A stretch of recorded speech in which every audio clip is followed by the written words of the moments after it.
we're going to talk about something that has been blowing up ever since the White House press conference on September 22nd, 2025. This is a conversation that I can't ignore anymore. A few decades ago, 1 in 20,000 kids were diagnosed with autism. Currently, autism rates have skyrocketed to 1 in 31 for girls and 1 in 20 for boys, and 1 in 12 in boys in the state of California.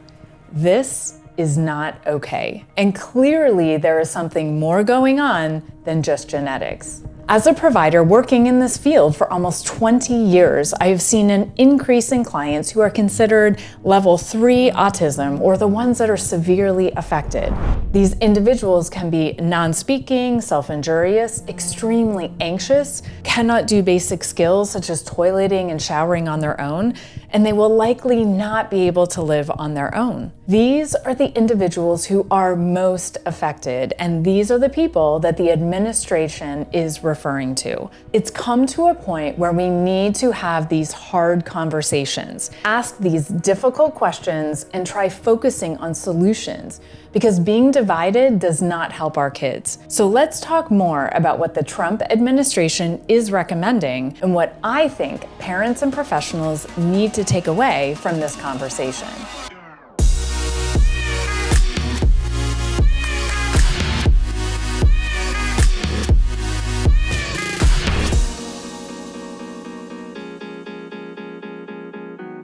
Hi, I'm Dr. Dana Johnson, an occupational therapist with a PhD in child mental health and development and advanced training in functional and nutritional medicine. 17 years ago, I started my clinic in Tampa, and since then, I've made it my mission to support children and adults who would be considered level 3 autism or who are significantly affected. So I'm going to go through the administration's statements on autism, Tylenol, vaccines, and Leucovorin. I'm going to talk about what wasn't discussed on social media. And finally, I want to talk about what I believe parents and professionals can actually do with this information. Now, the press conference included President Trump, HHS Secretary Robert F. Kennedy Jr., along with Dr. Marty Makary, Dr. J. Bhattacharya, and Dr. Mehmet Oz. They opened the conference with this. The meteoric rise in autism is among the most alarming public health developments in history. There's never been anything like this. Just a few decades ago, 1 in 10,000 children had autism. So that's not a long time. And I've always heard, they say a few, but I think it's a lot less time than that. It used to be 1 in 20,000, then 1 in 10,000. And I would say that's probably 18 years ago. And now it's 1 in 31, but in some areas it's much worse than that, if you can believe it, 1 in 31. And I gave numbers yesterday. For boys, it's 1 in 12. I was told that's in California, where they have for some reason, a more severe problem. As President Trump states, these numbers have increased 384% since the year 2000. That is staggering. Now, let's move on to Dr. Marty Makary, the FDA commissioner, and just hear what he has to say about Tylenol. Today, the FDA is taking action to update the label on acetaminophen and sending a letter to all U.S. doctors letting them know about the risks in pregnancy. We now have data we cannot ignore. There's a very large study, the Boston Birth Cohort, with researchers that have, from Johns Hopkins, my former institution, and Boston University, found quote-unquote consistent associations between acetaminophen in pregnancy and autism. And the Nurses' Health Study, with researchers from Yale, Columbia, and Harvard looking at 9,000 kids, found that acetaminophen use in pregnancy was associated with neurodevelopmental disorders. And 4 weeks ago, a Mount Sinai Harvard study reviewed all the existing literature and found the overwhelming body of evidence points to an association. Sure, you'll be able to find a study to the contrary. That's how science works. But to quote the dean of the Harvard School of Public Health, There is a causal relationship between prenatal acetaminophen use and neurodevelopmental disorders of ADHD and autism spectrum disorder. So let's talk about what's wrong with Tylenol or acetaminophen. Tylenol lowers glutathione levels, and glutathione is our body's master detoxifier. Glutathione clears these free radicals that can build up in our cells and reduces oxidative stress, which can contribute to inflammation. And then it also helps the liver detox all of these environmental toxins that are around us. So if a pregnant mother takes Tylenol, it can be passed on to the baby through the placenta. And the baby's brain can't handle the load, and it creates oxidative stress, which is damage from the byproducts of the toxicity of the Tylenol. So then Tylenol can also mess with hormones and nutrient absorption, which the baby needs for brain development. And then later on, when the child is vaccinated or gets sick, their body with less glutathione may be less able to manage that immune response, leading to more inflammation and more oxidative stress, and then the potential for neurodevelopmental issues, including autism. Now, a Mount Sinai Harvard meta-analysis found evidence that acetaminophen exposure in pregnancy can increase oxidative stress, which disrupts mitochondrial function. And we know that our mitochondria are essential for life. Now, this study, which I will include the link in the description, along with a few more, showed an association between Tylenol during pregnancy and an increase in the incidence of autism, ADHD, and other neuromotor disorders. Now, remember that association does not mean causation. It means there's a connection. But this isn't anything new. People have been talking about Tylenol for a long time. In fact, in 2013, Reuters published an article that discusses the link between Tylenol and autism. And in 2017, Tylenol, the company, even tweeted that they don't recommend taking any of their products while pregnant. But is Tylenol the whole story? Probably not. Autism is complex, but is there a link in the chain that could contribute to neurodevelopmental delays via inflammation, mitochondrial dysfunction, and nutrient absorption? I think that's a great question to ask.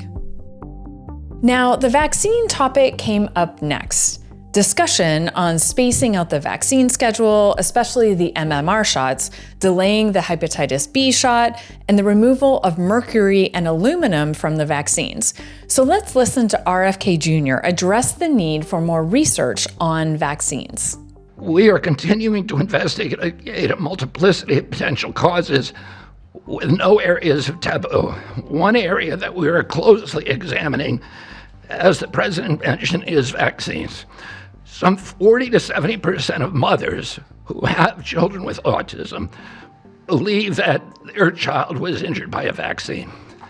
President Trump believes that we should be listening to these mothers instead of gaslighting and marginalizing them like prior administrations. Some of these same people have been silencing and demonizing these mothers for 3 decades. Because research on the potential link between autism and vaccines has been actively suppressed in the past, it will take time for an honest look at this topic by scientists. But I want to reassure the people in the autism community that we will be uncompromising and relentless in our search for answers.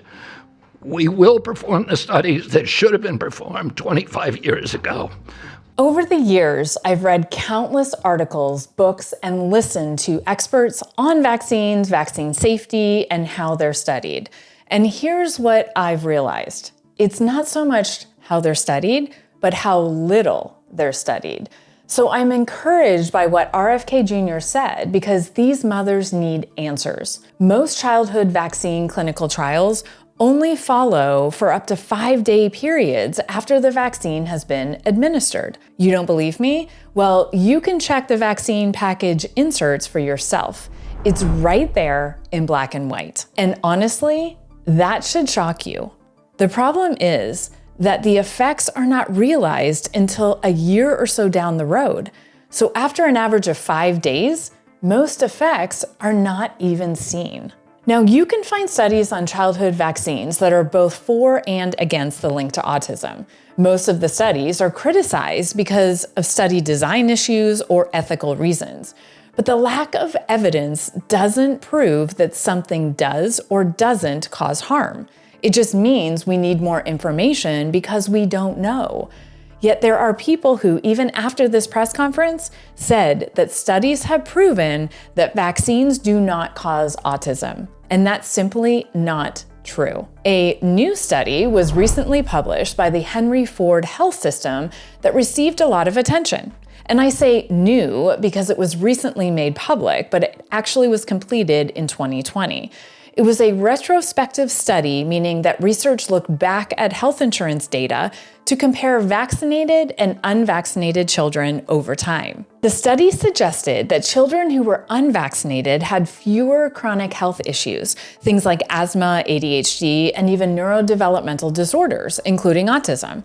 Now, I will link the study in the description so you can read it in full, but the study was never published in 2020, at least not in major journals. According to one article, it wasn't because of the results, but reportedly because it didn't meet their strict publishing standards. I would encourage you to read the Ford study for yourself and to check out a documentary that will be released in October, which will dive deeper into this entire issue. Del Bigtree has spent years researching this and has compiled the information in a documentary so that everyone can make their own conclusions. I will include the link for the trailer in the description as well. So what does this tell us? Well, it tells us that we need more information. We need more high-quality, prospective, long-term studies, which the administration is promising to do, so we need to keep them accountable with this promise. We need open dialogue and informed consent for parents to make the best choice for their child.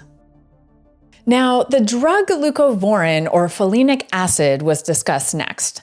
Dr. Marty Makary called it a potential treatment for autism symptoms tied to cerebral folate deficiency. Let's watch what he has to say.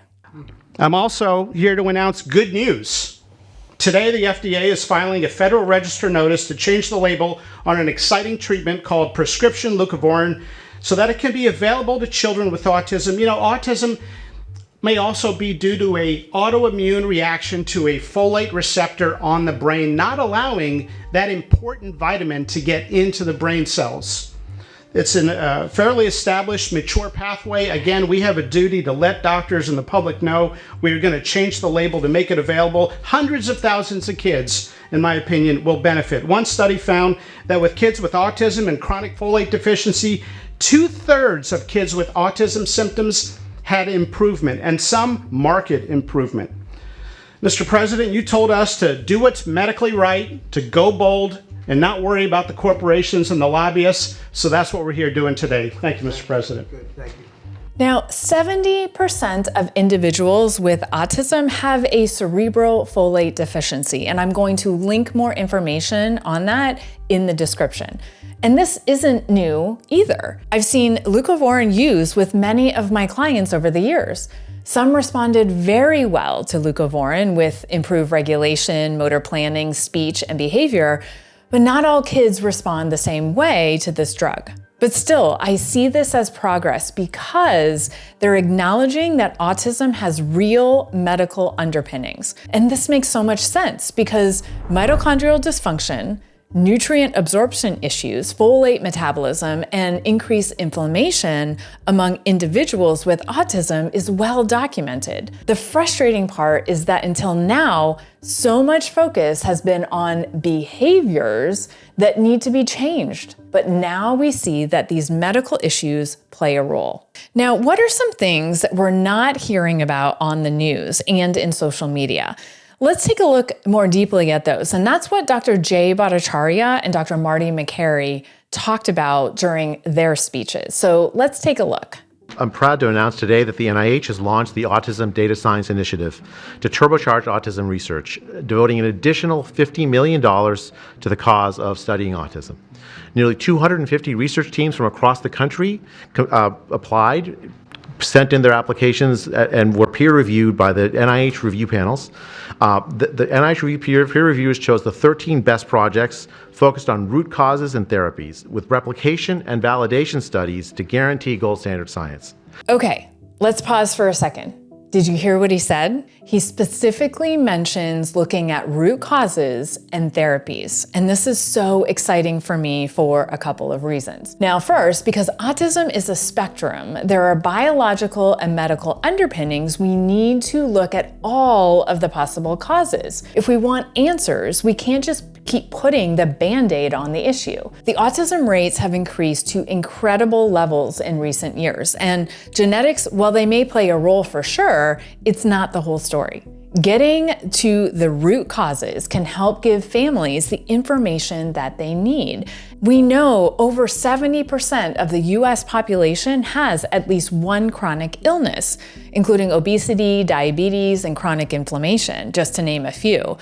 And we see this in mothers, fathers, and their kids. So is there a possible connection between chronic disease as a root cause for autism? I believe there is. And that's why we can't just look at Tylenol and vaccines. Now, one study, which I'll link in the description, showed that children of mothers who were obese and diabetic are 4 times more likely to develop autism compared to healthy weight non-diabetic mothers. Being obese and having diabetes during pregnancy may increase autism risk because it creates a toxic developmental environment with more inflammation, more oxidative stress, hormone imbalances, and less efficient nutrient delivery. All of these can disrupt how the baby's brain cells grow, connect, and communicate. Now, the other thing he talked about was therapies. We need to invest in therapies because so much of the focus has been on behavior therapies.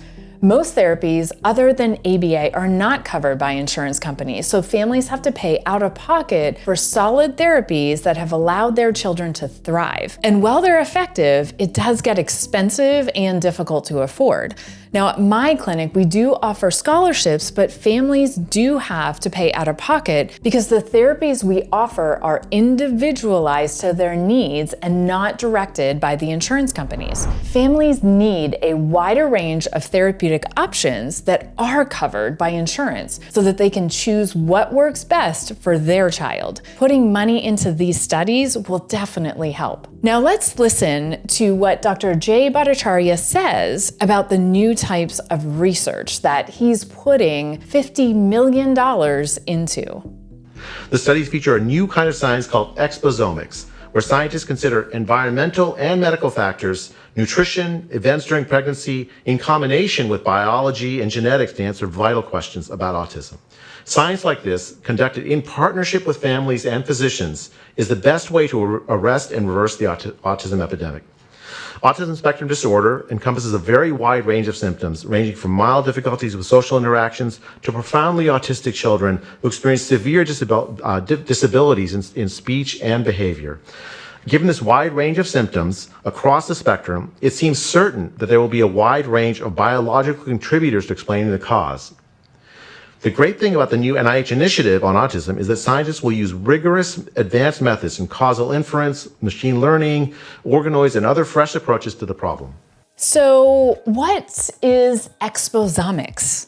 This is a relatively new field of study that looks at someone's entire lifetime exposure to things like environmental toxins, their nutrition, stress, biological considerations, essentially everything that would affect their health and biology. And this is exciting because right now, autism is diagnosed only through observing behaviors. There's no blood test, there's no brain scan. Exposomics can allow us to ask these questions. What else is happening in the body? What therapies might actually help them that are individualized? Are there supplements that a child needs? Is their body missing nutrients or something else? Technology is quickly progressing, and it's exciting to see what individualized interventions will look like based on these studies. This kind of whole body view is what could finally move us beyond the one-size-fits-all intervention. Now let's keep listening to what Dr. Bhattacharya says. As Bobby said, the NIH has invested a lot of money to study autism over the years. but the research has not produced the answers that families and parents of autistic children deserve, and autistic children themselves deserve. For too long, it's been taboo to ask some questions for fear the scientific work might reveal a politically incorrect answer. Because of this restricted focus in scientific investigations, the answers for families have been similarly restricted, often pointing families to behavioral therapies that don't work for every kid, or suggest non-modifiable genetic factors as the cause. But genetics alone can't explain such a sharp rise in autism prevalence over just a few decades, as the president said. Another point that he makes, which is infuriating to me, is that autism has become political. And how can this be? I've seen this divide grow substantially over my 20 years in this field, and I don't understand why. We should all want the best for our children, and we should have an open mind to the possibilities and the possible solutions. I can't even tell you how often parents inform me that they have felt shamed or blamed for their views and what their gut tells them about autism and therapies. And sometimes this comes from doctors, sometimes even by other parents. This should never be the case. And that's why I'm encouraged to hear Dr. Bhattacharya call for these rigorous studies. We need more than just the genetics explanation. We need real data so that parents have more options and more hope. Now let's turn to Dr. Marty Makary. He also brings up the importance of looking at these root causes. Mr. President, this is the start of a historic shift in medical culture. This administration is working together to ask big questions about why our nation's children are getting sick so fast. Too often, medicine is doing small little studies, giving us answers we already knew. But we've got to make a difference. You've given us a charge to identify root causes, and we are not going to stop so that we can end the suffering we are watching. And if you've seen a kid with autism, with severe autism, it's hard to watch. Kids get frustrated, they get angry, they can be crying because they want to speak and they can't speak. It's hard to watch. Now, he talks about the group of individuals often labeled as severe or low functioning. Now, I prefer to say more complex, and those are who I mean by non-speaking, highly dysregulated, self-injurious, and unable to manage self-care tasks completely independently. And this is the group that I work with every single day. I work with my clients to use alternative forms of communication and to build their motor skills so that they can be more independent. And with this independence, they can become active participants in their care plans and goals. For the majority of those who unfortunately don't yet have a voice, we have to figure out the best ways to support them. And I believe that the administration wants to move in that direction. Okay, let's continue with Dr. Makary. For an epidemiologist, that child is an expanding statistic. But for a child, it can be brutal to have autism. Now, he makes a good point here. Epidemiologists often view autistic individuals as statistics and not people. And I think this, unfortunately, is true. Unless you've directly worked with or are involved with individuals who are non-speaking or have complex autism, it's easy just to blow it off. But it's crucial to see these individuals as people.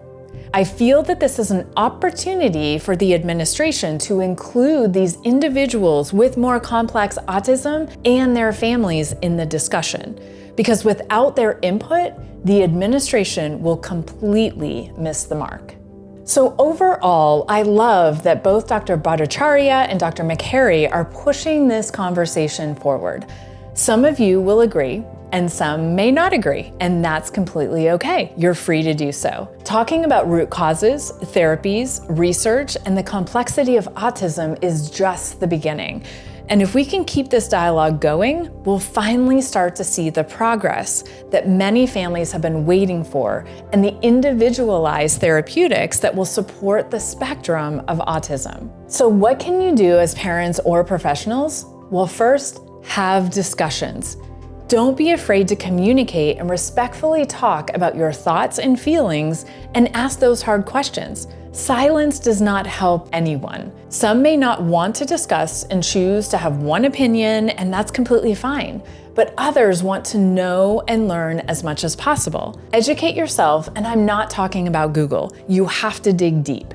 Take the time to find the information, because if we stop talking, the divide only gets wider, and that does not support the health and well-being of our children. Secondly, be active. Push for solid, transparent research. Let your doctor, your congressman, your family member know that we need more research, and advocate for your child or those families that you work with. Before you jump to a conclusion about research on autism, vaccines, and Tylenol, look at what has already been done and what hasn't, because I think it may surprise you. Lastly, respect choice. Parents should never be shamed for decisions that they make based on the best information they have and what they feel is best for their child. The Tylenol announcement, I am sure, caused mothers to have anxiety and feel guilty. Mothers, please hear me on this. You were doing the best you could with the information that you have. And to this day, you continue to do the very best, and you will continue to do the very best for your child every single day. So why do I do this? Why did I do this video? Well, I did it for the families, for the moms who have sat in my office telling me that the child they gave birth to is not the same child that they have now. And I believe every single one of them. I don't have a child with autism, but I can promise you that this will be the hill that I die on for my clients and their parents who want answers. This press conference was just the beginning, and I believe that there will be a lot of hope and encouragement to come. Now, please leave your comments and tell me your thoughts, honestly. You may agree or disagree, and either way, I'm looking forward to reading and engaging in respectful dialogue with every single one of you who comment. And please subscribe to this channel, because my goal is to continue to provide videos with helpful information about all things regarding autism. Thank you, and I will see you on the next video.